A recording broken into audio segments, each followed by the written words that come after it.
Assalamualaikum warahmatullahi wabarakatuh. Nama saya Ahmad Nurasa dari kelas B26 akan menyampaikan materi edukasi tentang riba guna memenuhi tugas mata kuliah fikih muamalah, yaitu membuat video edukasi.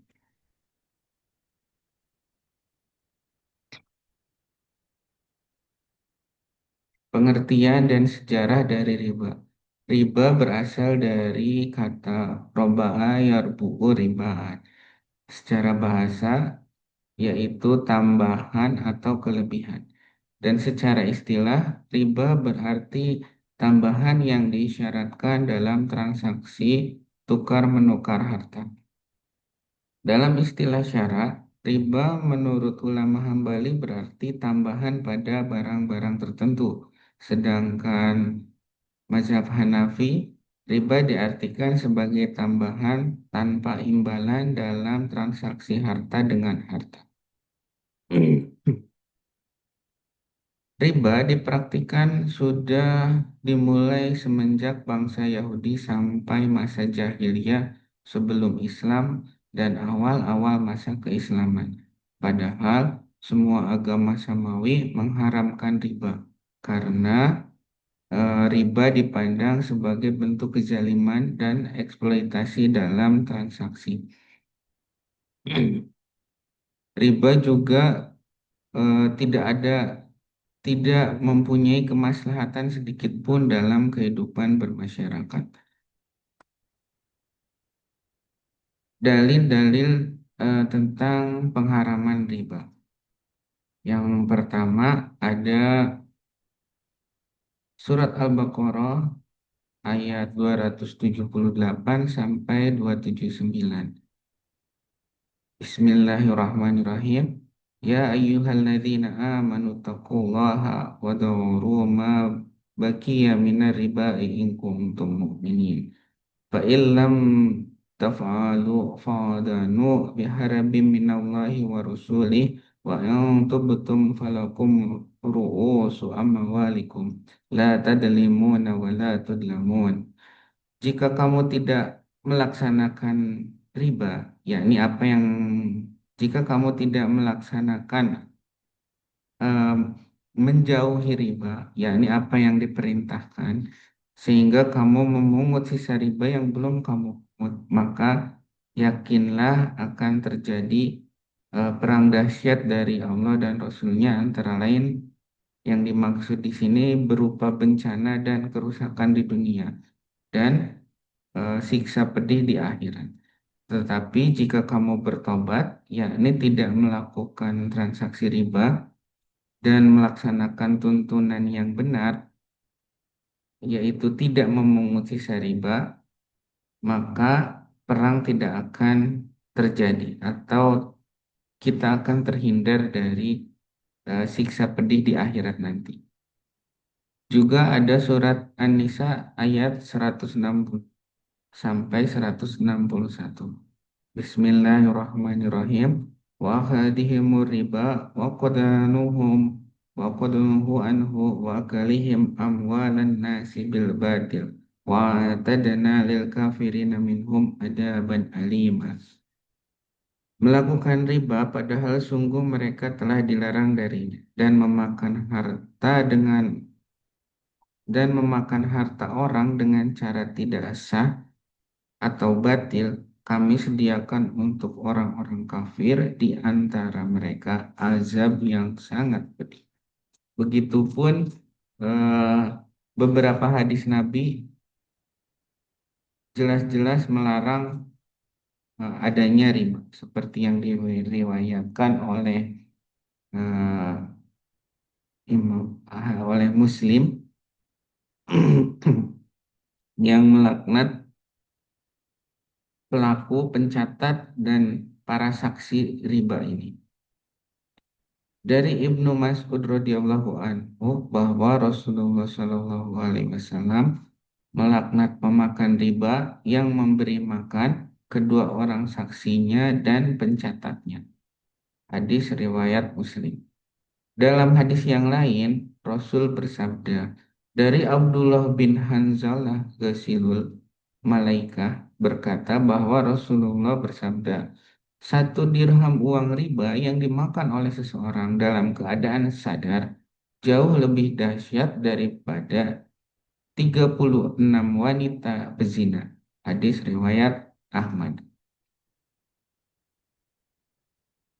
Macam-macam riba. Yang pertama ada riba fadl.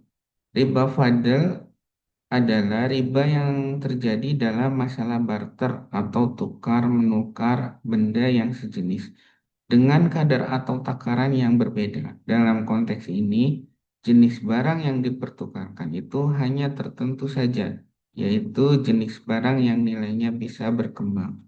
Barang jenis ini kemudian sering disebut dengan barang ribawi. Harta yang dapat mengandung riba sebagaimana disebutkan dalam hadis Nabawi terbatas pada emas, perak, gandum, terigu, kurma, dan garam saja. Contohnya barter emas dengan emas. Hukumnya haram bila kadar dan ukurannya berbeda. Begitu pula emas 10 gram 24 karat tidak boleh ditukar secara langsung dengan emas 20 gram 23 karat kecuali setelah dikonversikan terlebih dahulu masing-masing benda itu. Yang kedua ada riba nasi'ah, yaitu ditambahan karena penundaan. Misalnya itu bunga pinjaman. Disebut juga riba jahiliyah karena macam-macam riba dan contohnya ini dipraktikkan oleh masyarakat Arab pada masa jahiliyah, yaitu masa sebelum kenabian Nabi Muhammad.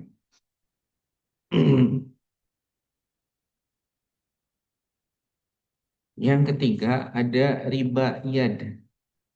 Riba yad adalah termasuk jenis riba jual beli, baik barang ribawi maupun non-ribawi.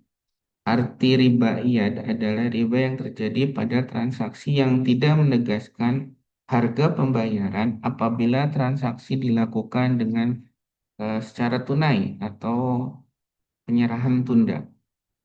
Contoh riba iyad itu transaksi pembelian motor oleh penjual ditawarkan dengan harga transaksi kontan 10 juta dan kredit 15 juta kepada seseorang. Namun sampai kedua pihak berpisah, belum ada kesepakatan harga yang akan dibayarkan. Perbedaan nilai seperti ini tanpa ada kesepakatan harga maka disebut sebagai ribayat. Namun jika kedua belah pihak sepakat memilih satu harga antara kontan dan kredit sebelum berpisah, maka transaksi tersebut tidak dipandang sebagai riba. Yang terakhir adalah riba qard. Riba qard adalah riba karena adanya persyaratan kelebihan pengembalian pinjaman yang dilakukan di awal akad. Pada saat jatuh tempo hutang, pemberi hutang menerima pengembalian sebesar pokok ditambah kelebihan yang dipersyaratkan dari penerima hutang. Semisal seseorang meminjam 5 juta, kemudian yang bersangkutan meminjamkan uang dengan syarat bunga 20% selama 6 bulan. Saat pembayaran, peminjam maupun pemberi pinjaman telah memakan riba sebesar 1 juta rupiah.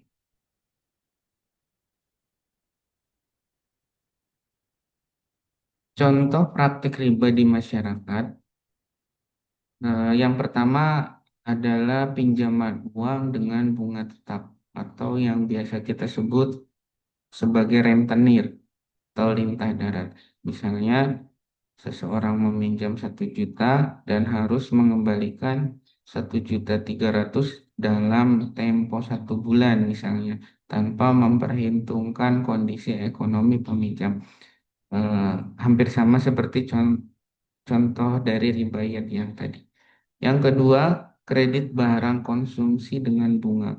Misalnya seperti pembelian motor atau elektronik dengan cicilan yang membebankan bunga. Misalnya 10-20% tanpa transparansi akad yang sesuai dengan syariat. Yang ketiga, gadai dengan tambahan imbalan. Pemilik barang yang menggadaikan sesuatu lalu dikenai biaya tambahan atas pinjamannya, padahal tidak ada jasa yang sah diberikan oleh pemberi pinjaman.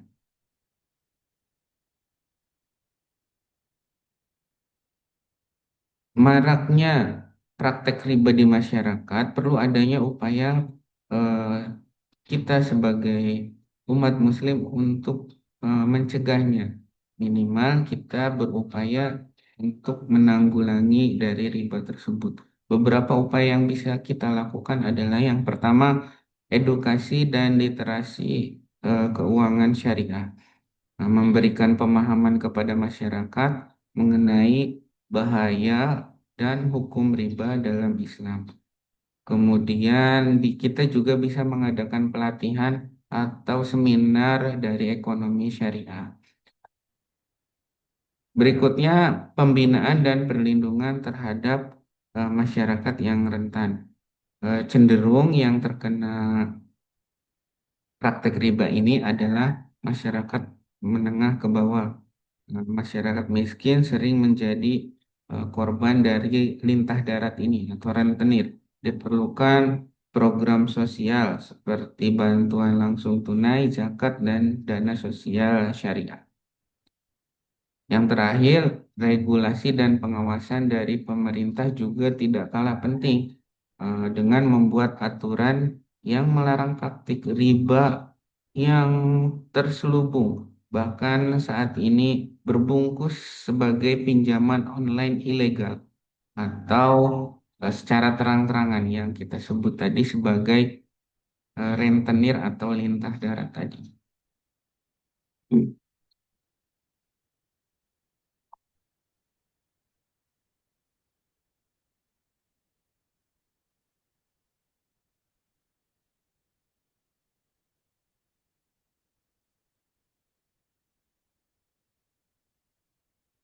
Itu saja yang bisa saya sampaikan.